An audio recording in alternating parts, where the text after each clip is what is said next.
अस्सलाम वालेकुम, खुश आमदीद, सुबह खैर तमाम देखने वालों को। प्रोग्राम है गुड मॉर्निंग कराची और मैं हूं आपका मेज़बान मोहम्मद यासिर।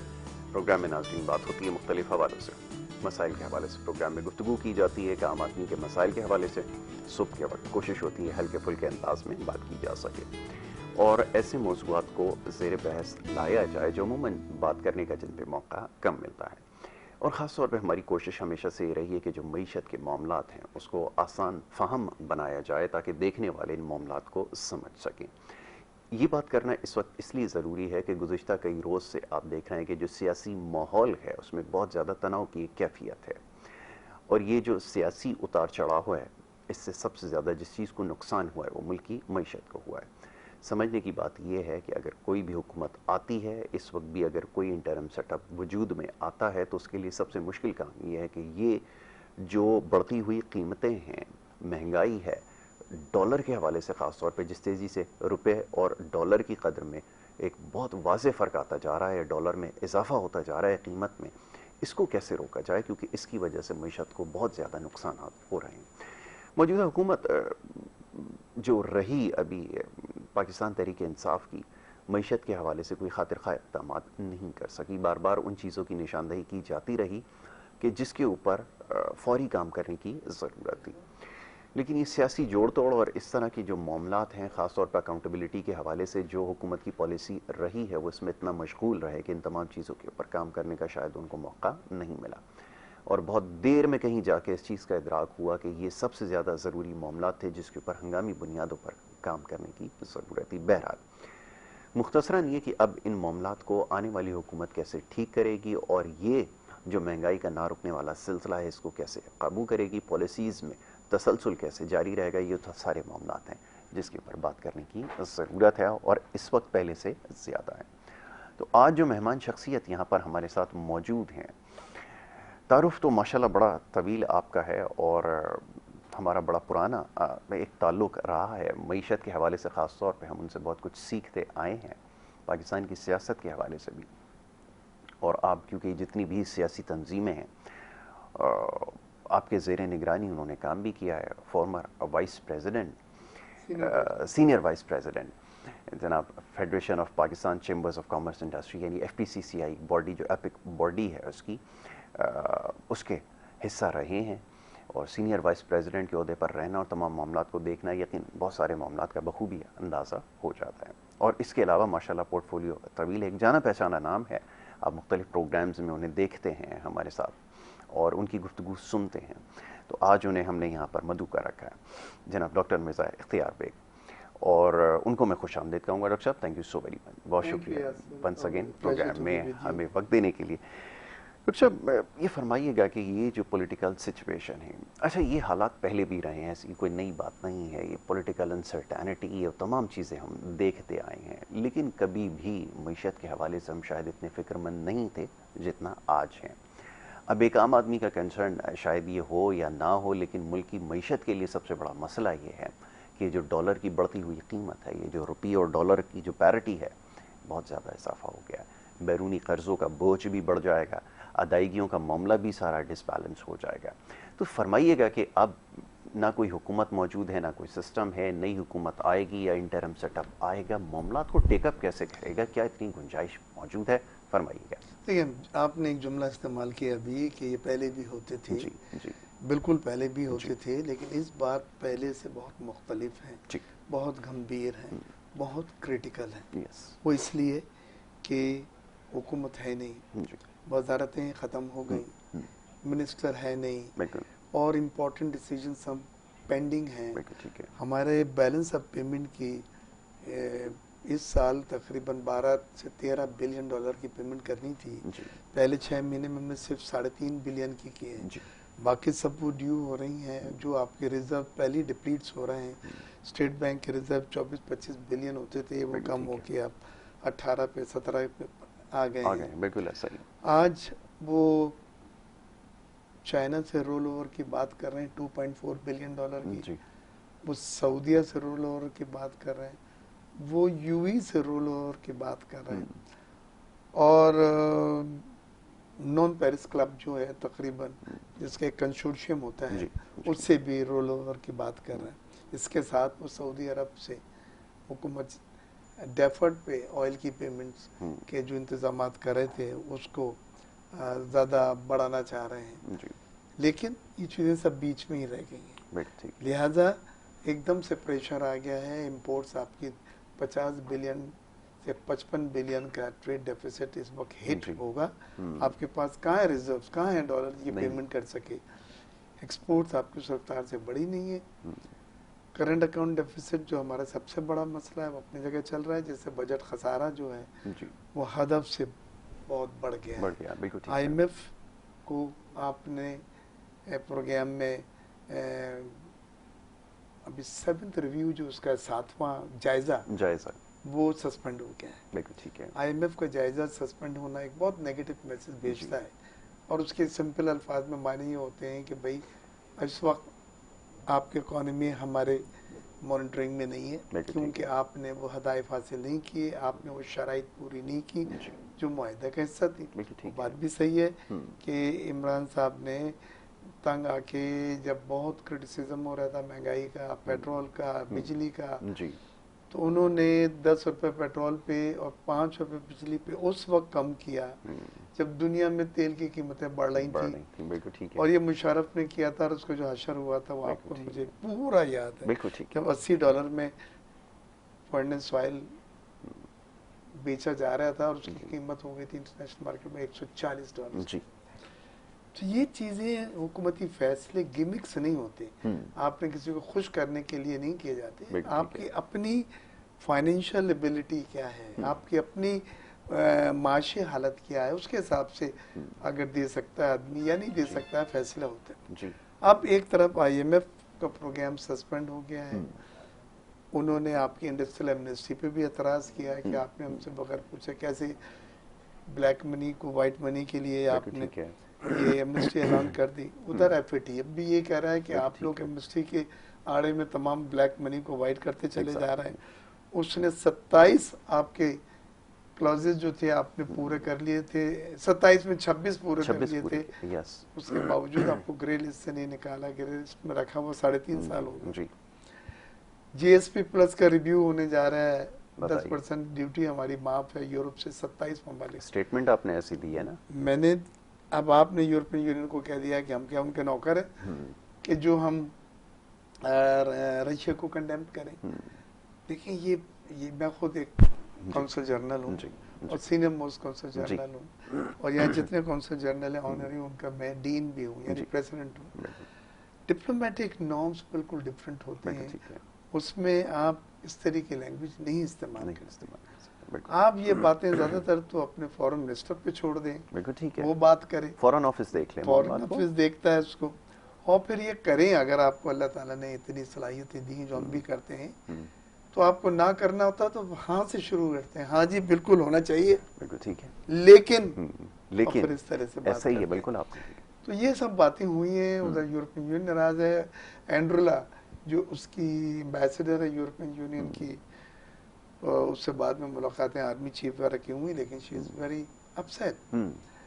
दूसरे आपने अमेरिका के साथ जो अब ये नई चीज शुरू कर दी, इस चीज को शायद आपके सियासी मकासद और फवाइद के लिए आपने इसको जरूर उठाया हो, लेकिन अमेरिका इस चीज को इतने आसानी से बाई नहीं करेगा। बिल्कुल ठीक है। और जितनी चीजें खुलेंगी जितनी आपकी हमारी तरफ से भी कोताहियां नजर आएंगी। जी। अब ये हमारे एक लफ्ज है जो फौरन इस्तेमाल कर देते हैं, गद्दार। जी। दुनिया में ये लफ्ज इतना भारी है, एग्जैक्टली, बिल्कुल आपने ठीक है, कि इसको इस्तेमाल करते हुए 200 बार सोचते हैं, क्योंकि आपको साबित करना अगर पड़ गया तो आप लटक जाएंगे। बिल्कुल ऐसा ही है। ये सब चीजें मुल्क की माशत पे बुरा असर डाल रही हैं। रुपी डेप्रिशिएट, आज मेरे सब अखबारों में, जंग में, न्यूज़ में, असाफ में, बिजनेस ऑर्डर में, सब में आया है कि ये जो 185 रुपये 35 पैसे जो डॉलर चला गया है जी। और जो रिजर्व मजीद कर रहे हैं, और हमारे डॉलर बॉन्ड, ये मुझे बोलना नहीं चाहिए लेकिन मैं आपके प्रोग्राम का हिस्सा हूँ लिहाजा मैं आपसे शेयर कर रहा हूँ, जो $100 का एक बॉन्ड था जी। वो 68 और 69 पे चला गया गिर के, यानी सरमायाकार का 30%, तो आप ये देखें कि कहाँ जा रहे हैं। मैं ये समझता हूँ, मैं हमेशा मुस्बत बोलता आया जी हूँ, बिल्कुल। पूरी ज़िंदगी आपने मेरे साथ प्रोग्राम किए हैं और सुनते आए हैं, कॉलम पढ़ते आए हैं। आज मुझ जैसा आदमी घबरा गया है। आज मैं ये कह रहा हूँ कि अगर ये हमारी माशी सूरत हाल फौरी तौर पे नहीं हैंडल की गई, कि खुदा ना खास हम डिफ़ॉल्ट की तरफ न चले जाए, बिल्कुल ठीक है, और हमारी रेटिंग को वो मज़ीद नीचे करेंगे, डाउनग्रेड होगी बिल्कुल। तो क्योंकि आप IMF से भी सस्पेंड हो गए, यूरोपियन यूनियन भी खुश नहीं है, अमेरिका FATF भी भी नहीं है, आपके बिल्कुल। साथ नहीं है, फिर अमेरिका आपसे सख्त नाराज है, फिर ये नई फुलझड़ी जो चल रही है, फिर मुल्क में अभी पंजाब में असम्बली को जो वोट ऑफ कॉन्फिडेंस वहाँ पे है, वो यही नहीं पता कि आज है कि 16 को है। तारीख है ये अभी तक ये तय नहीं इतनी अनसर्टेनिटी पहले कभी नहीं थी। है। जी और मैं नहीं समझता कि हमें हुकूमत करने के लिए इस हद तक जाना चाहिए कभी, जब मुल्क दाव पे लग जाए। इंटेग्रिटी आप स्टेक पे लगा देंगे तो फिर आप यही होगा। इतना सेंसिटिव इश्यूज को ना छेड़ें। आपके पास और बहुत सारी चीजें हैं जिनको उछाल सकते हैं एक दूसरे की पगड़ी। बिल्कुल ऐसा ही है, आपके पास बहुत सारे कार्ड्स होते हैं टेबल पे, आप किसी हाँ, का भी तो इस्तेमाल कर अब सकते मेरा हैं। कहने का मकसद ये है कि फाइनेंस मिनिस्टर अपना काम नहीं कर रहा है, कॉमर्स मिनिस्टर अपना काम नहीं कर रहा है, डिसीजंस पेंडिंग हैं। बिल्कुल मेरे पास आज बहुत बड़े सीनियर बैंकर्स और इकोनॉमिस्ट वगैरह के मैसेजेस आ रहे हैं। पहली बार मैं उनमें एक खौफ तशवीश देख रहा हूँ, और मुझे खुद भी हो रहा है, बिल्कुल ठीक जो मुझे कभी आज तक नहीं हुआ। नहीं हुआ। आपने नहीं देखा होगा मैंने Never. कभी मनफी बात की। Never. लिहाजा ये भी हमारी जिम्मेदारी है कि माशत के स्टूडेंट की हैसियत से हम बैठ के सबक देते हैं, टीवी चैनल्स पे बिल्कुल। कॉलम लिखते हैं, उस पर आपको एक राय दी जाती है। अगर हालात ख़राब भी हैं तो जिम्मेदारी भी हमारी है कि हम शेयर करें, बिल्कुल ठीक है, ढके छुपे अल्फाज में, नरम अल्फाज में बिल्कुल तसल्ली देते हुए आपको, लेकिन ये हकीकत भी है जो आपके इल्म में आनी चाहिए। बिल्कुल ठीक है। अच्छा जी, ये गुफ्तगू हमारी जारी रहेगी, और ख़ास तौर पे अब आने वाले वक्त में पॉलिसीज़ का तसलसल एक लफ्ज़ हम इस्तेमाल करते हैं अमूमन, उसको कैसे आगे लेके जाएंगे, और नई हुकूमत अगर कोई आती है तो उसके लिए क्या मामलात इतने आसान होंगे, ये समझना ज़रूरी है। तो इस मौजू पे अब गुफ्तगू होगी। एक छोटी सी ब्रेक की तरफ जा रहे हैं, ब्रेक से जब वापस आएंगे तो ये गुफ्तगू जारी रखेंगे। आप देखते रहिए programme good morning Karachi.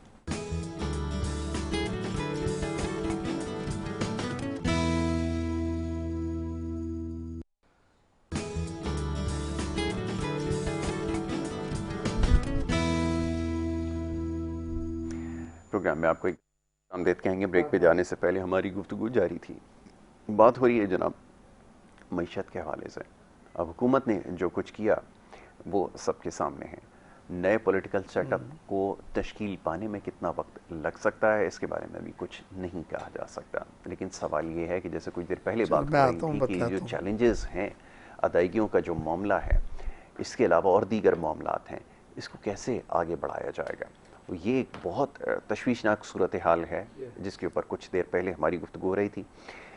Doctor Mirza इख्तियार बेग साहब तशरीफ़ फरमाए और उनसे हम गुफ्तगू कर रहे थे। हमारे दूसरे जो मेहमान हैं उन्होंने भी हमें ज्वाइन कर लिया है, उन्हें भी हम खुश आमदीद कहेंगे। हमारे बड़े अच्छे दोस्त हैं, प्रोग्राम एंकर भी हैं, इसके अलावा तज्ज़ियाकार भी हैं। आप मुख्तलिफ़ प्रोग्राम्स में उन्हें देखते हैं, उनकी गुफ्तगू सुनते हैं। चौधरी मोहम्मद अकमल साहब, उन्हें मैं खुश आमदीद कहूँगा। बहुत शुक्रिया आपका चौधरी साहब प्रोग्राम में वक्त देने के लिए।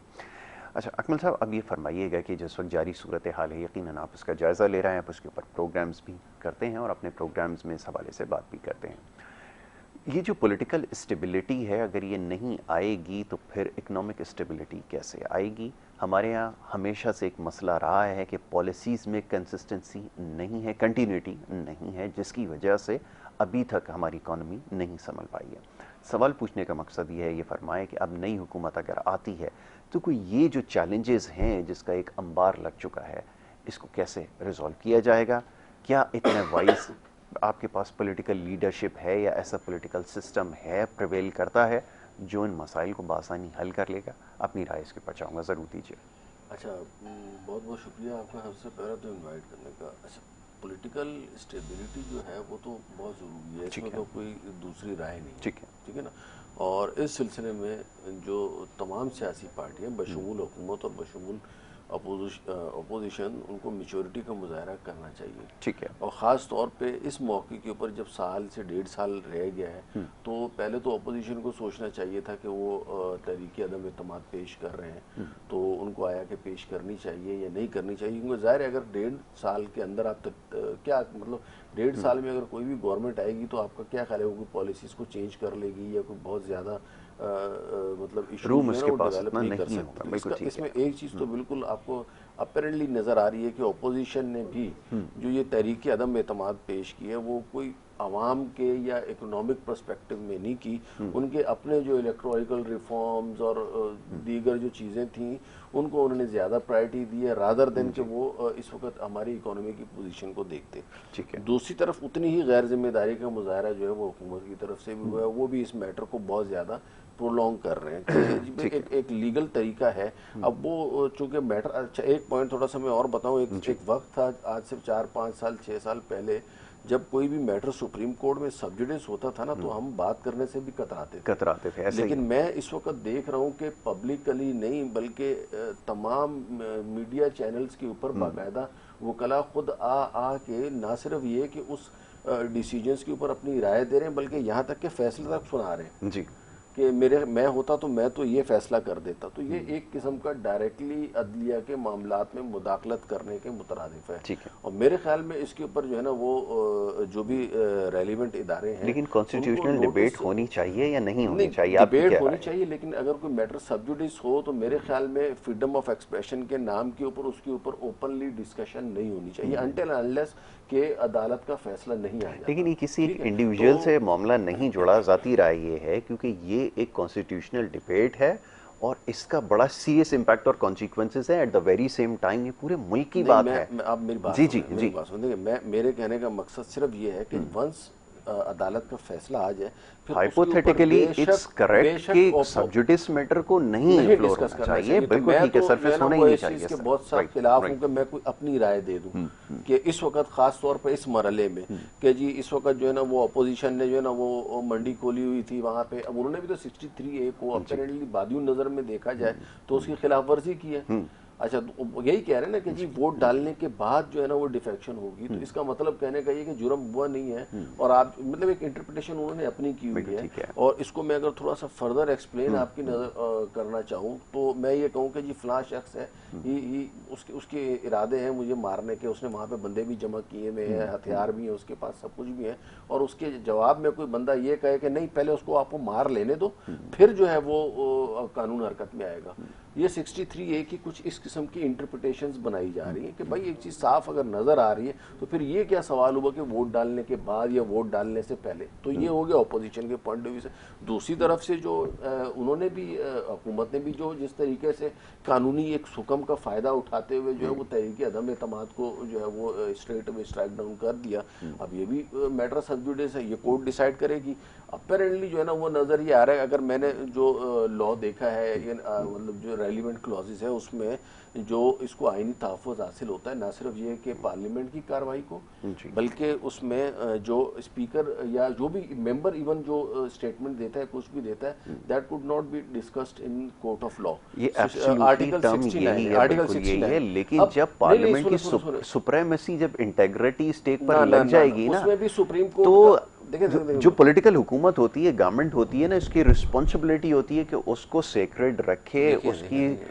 अच्छा चलें आप इसके ऊपर मेरा पॉइंट आप बात आपकी सही है। मैं आपकी बात से मैं from the very first day इसके ऊपर स्टैंड लिया हुआ है कि ये सब्जुडिस हो ही नहीं सकता है। इसके ऊपर वर्डिक्ट नहीं दिया जा सकता, नहीं दे सकती। इसका हल क्या है?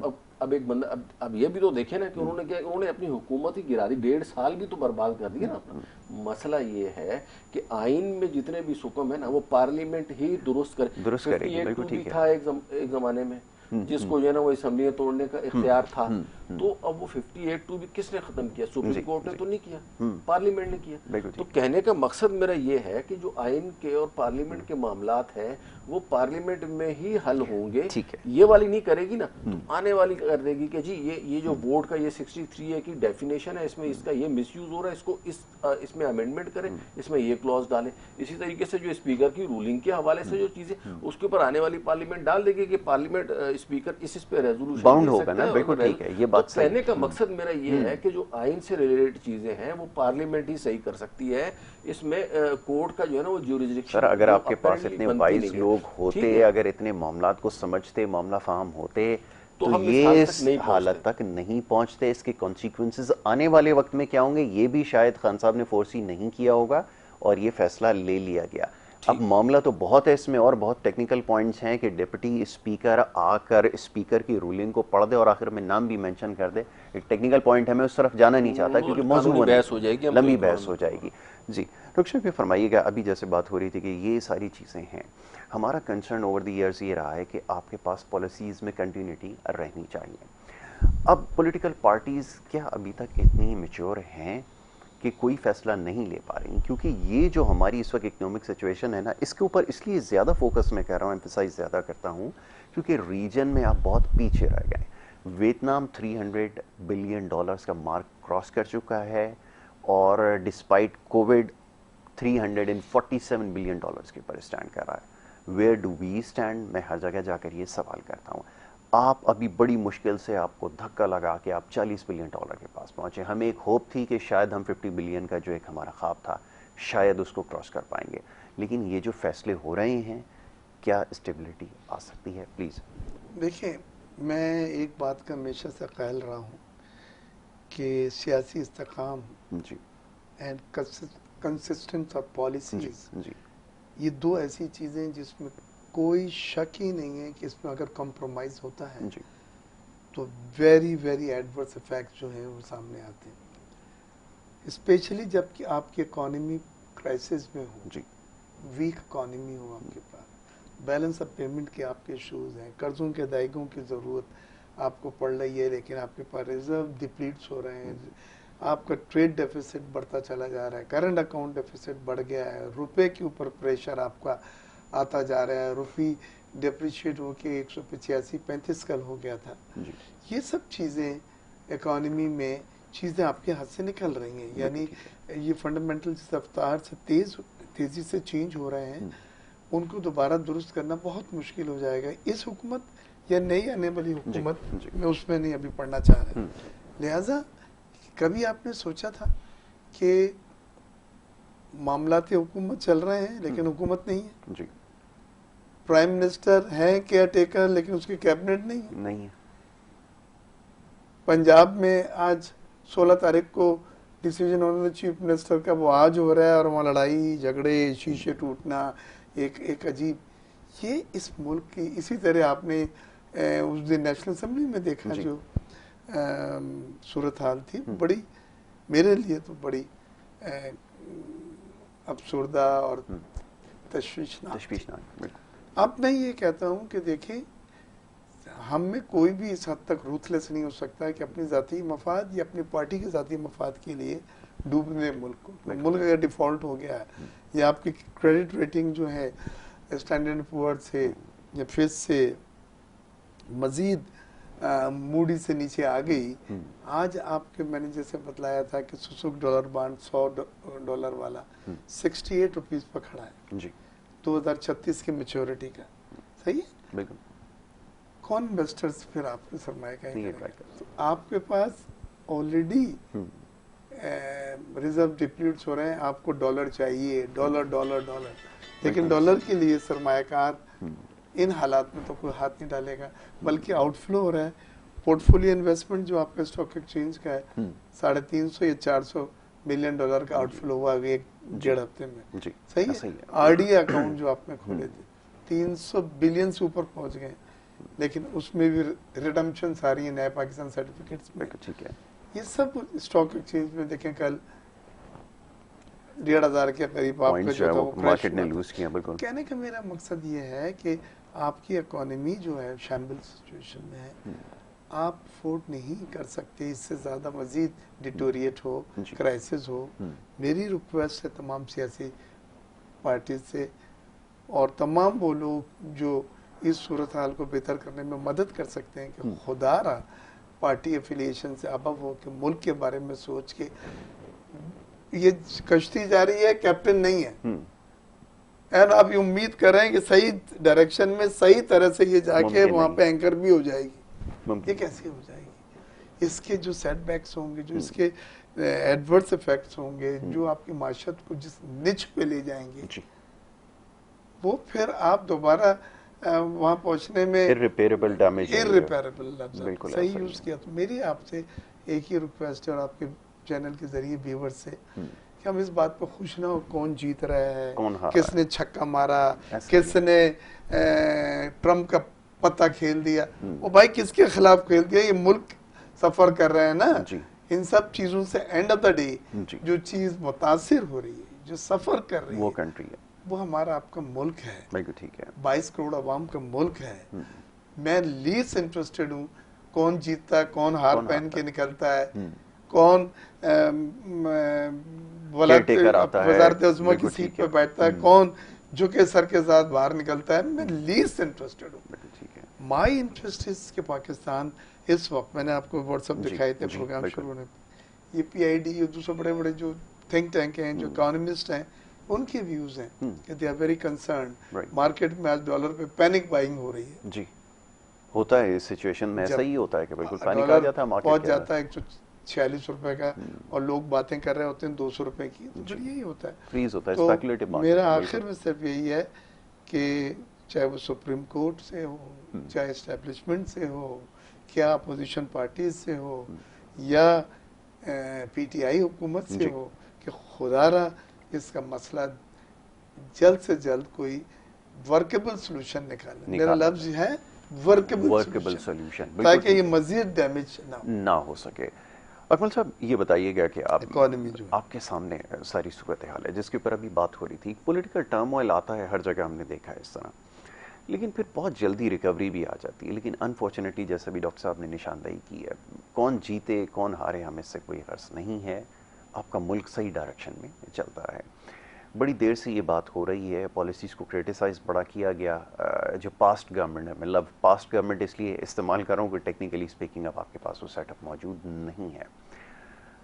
फरमाइएगा कि अब कैसे रिकवरी होगी, यही सवाल है जो बार बार पूछा जा रहा है, क्योंकि आपने जितनी पॉलिसीज़ को टो कर रहे थे वो सारे शॉर्ट टर्म मेजर्स थे जिसकी वजह से आप यहाँ तक पहुँचे, और अब आगे भी अगर लॉन्ग टर्म कोई पॉलिसी नहीं होगी तो फिर मुल्क कैसे आगे बढ़ेगा, ये ज़रा बताइए। देखिए, इसका जो है ना, हमारी जो खारजा पॉलिसी है उसके ऊपर बहुत इन्हिसार है। ठीक। अच्छा, इस वक्त इसमें कोई शक नहीं है कि पाकिस्तान ने अपनी जो खारजा पॉलिसी है उसमें एक चेंज लाया है। ठीक है। और चेंज ये लाया है कि एक आज़ाद खारजा पॉलिसी होगी। मीन्स ये कि उसका मतलब ये नहीं है कि अमेरिका से ही ताल्लुकात रखे जाएंगे या सिर्फ चाइना से रखे जाएंगे, रशिया से। तकरीबन इस वक्त दुनिया के तमाम ममालिक जो है ना, वो अपना इंटरेस्ट जो है ना वो पहले देखते हैं। ठीक है ना।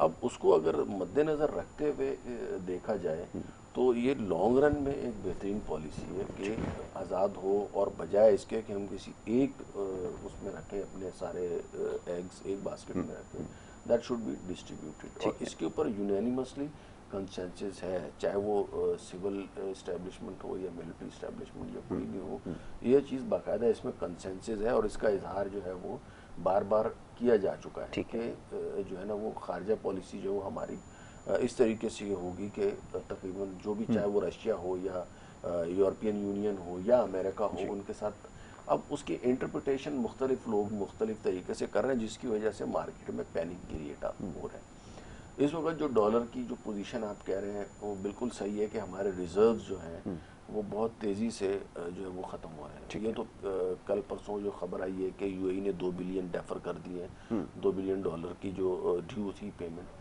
तो इस वक्त जो मसला है वो सिर्फ और सिर्फ हमारा ये जो डेट सर्विसिंग है, ये बहुत बड़ा हमारा मसला बना। यही वजह है कि हमारा डॉलर जो है वो रुपी के अगेंस्ट, या रुपी जो है वो डॉलर के अगेंस्ट स्टेबल नहीं हो पा रहा। अपार्ट फ्रॉम दैट अगर आप देखें तो हमारी जो फॉरेन रेमिटेंसेस थी या हमारी जो टेक्सटाइल की या टोटल एक्सपोर्ट्स का भी फिगर था वो पिछले साल से ज़्यादा था।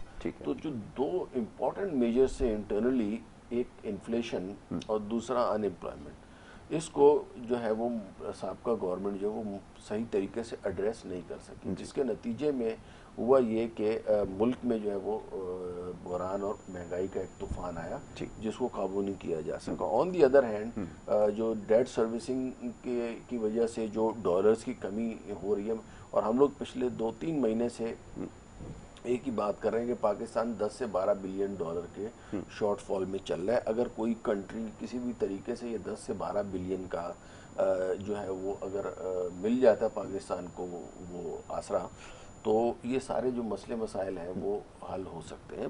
बाकी जो इंडस्ट्रियल पॉलिसी की अगर आप बात करें, FATF की बात करें, GSP प्लस स्टेटस की बात करें, ये चीज़ें बिल्कुल मार्केट के ऊपर असरअंदाज होती हैं, इन्वेस्टर के ऊपर असरअंदाज होती हैं, स्टॉक मार्केट के ऊपर असरअंदाज होती हैं।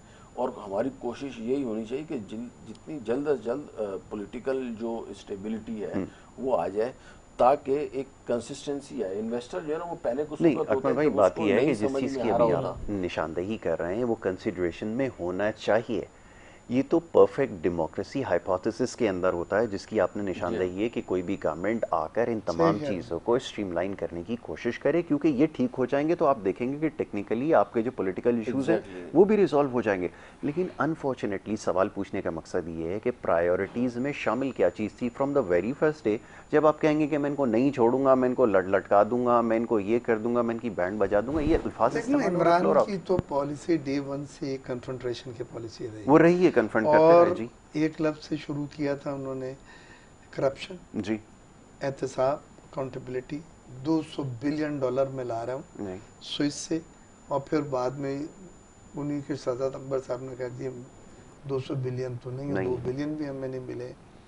तो लोगों में बड़ा डिसअपॉइंटमेंट हुआ। लेकिन वो चूरन था जिस पे वो आए थे वोट लेके, उन्होंने उसी चूरन को जारी रखा। ठीक है। लेकिन इस जारी रखने में आपने उखाड़ पिछाड़ करी, लोगों को पकड़ा, लोगों को बंद किया, किसी को एंटी नार्कोटिक फोर्स में, किसी को मनी लॉन्ड्रिंग में। लेकिन आस्ते आस्ते ये चीज़ें जब खुलती गई, मुख्तलिफ रिपोर्ट्स आई, ब्रुकशील्ड वाले की रिपोर्ट आई है, उसने कहा जी मैंने तो नवाज शरीफ में कुछ नहीं मुझे आगे फाइंडिंग्स सबके और कितने अरबों रुपए उसको फीस दे दी थी जी। हमारे वो अकाउंट से डायरेक्ट डेबिट कर ली गई उनको देने के लिए। तो इसी तरह शहबाज शरीफ साहब का भी था, इसी तरह दूसरे जरदारी साहब का। कहने का मेरा मकसद है इन सब चीज़ों से लोगों को फिर एक मैसेज मिला कि आप इंतकामी तौर पे ये सब चीज़ें कर रहे थे, नॉट कि आप वाकई में ये करप्शन को रोकना चाहते हैं या लूटे हुए पैसे को वापस लाना चाहते हैं। तो ये चीज़ें ने भी बहुत बड़ा एक सेटबैक है। मैं एक बात अक्सर कहता हूँ और आपसे भी पहले भी कही है कि करप्शन गुड गवर्नेंस का 10-15% एक एलिमेंट होता है। ठीक। करप्शन गुड गवर्नेंस का 99% नहीं होता। और भाई आप करप्शन को छोड़ के बाकी चीजें तो देख लेना, 90% जो आपने इग्नोर की हुई है। बिल्कुल ठीक है। और उससे मुल्क की माशत यहाँ तक पहुँच गई है। बिल्कुल ठीक है। करप्शन भी करें लेकिन फिर नताइज भी सामने नजर आए, आना चाहिए। ये पैसे आए जी इतने बार, ये कलेक्शन है हमारी, ठीक है, करप्शन की नजर आप अगर कहते हैं कि पाकिस्तानी जो मुकामी है उनसे तो आपने रेवेन्यू 6100 पे पहुंच गए। मुझे तसव्वुर नहीं हो रहा है क्योंकि मुझे याद है 10 साल 15 साल पहले 500 अरब रुपए रेवेन्यू कलेक्शन था जी इन्हीं लोगों से। अब इन्हीं लोगों से 6100 का है। अभी डॉक्टर अशफाक मोहम्मद साहब आए हुए थे, मैंने कहा आप मुकद्दर का सिकंदर हैं, 3 साल से 20% प्लस की ग्रोथ दे रहे हैं आप, और रेवेन्यू अगर खुदा ना खास्ता रेवेन्यू शॉर्टफॉल हो जाए जी बिल्कुल, तो कम से कम एक जगह तो है कि आपको रेवेन्यू आ रहा है मुल्क को चलाने के लिए, बिल्कुल ठीक है, आपके पास रिसोर्सेज हैं। तो मेरा कहने का मकसद है कि ये लोग भी मुकामी पाकिस्तानियों ने तो हक अदा कर दिया, हम चोर हैं, लेकिन 6100 अरब रुपए कराची के LTO ने 1 खरब से ज्यादा टैक्स जमा करके दिया था।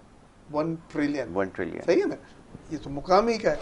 ओवरसीज $30 बिलियन रेमिटेंसेस की शक्ल में, अब 31 बिलियन के शायद हो।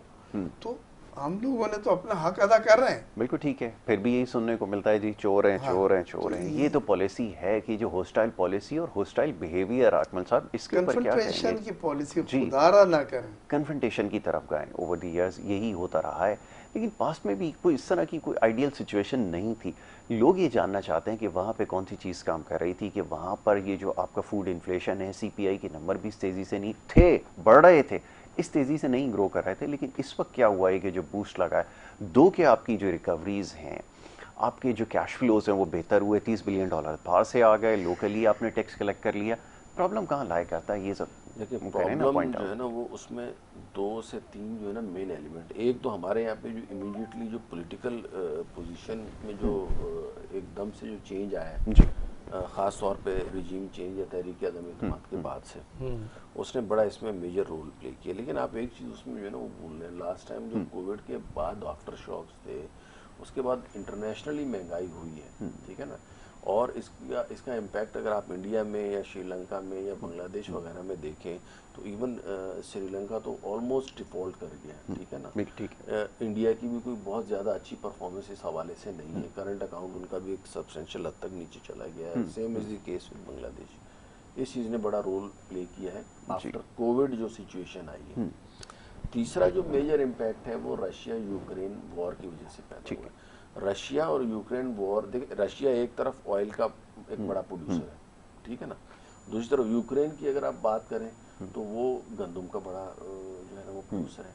और ये दोनों चीज़ें ऐसी हैं कि कई ऐसे कंट्रीज हैं जिनका दारोमदारी इसके ऊपर है। फ्यूल प्राइसेस आप देखें कितनी हाई चली गई हैं।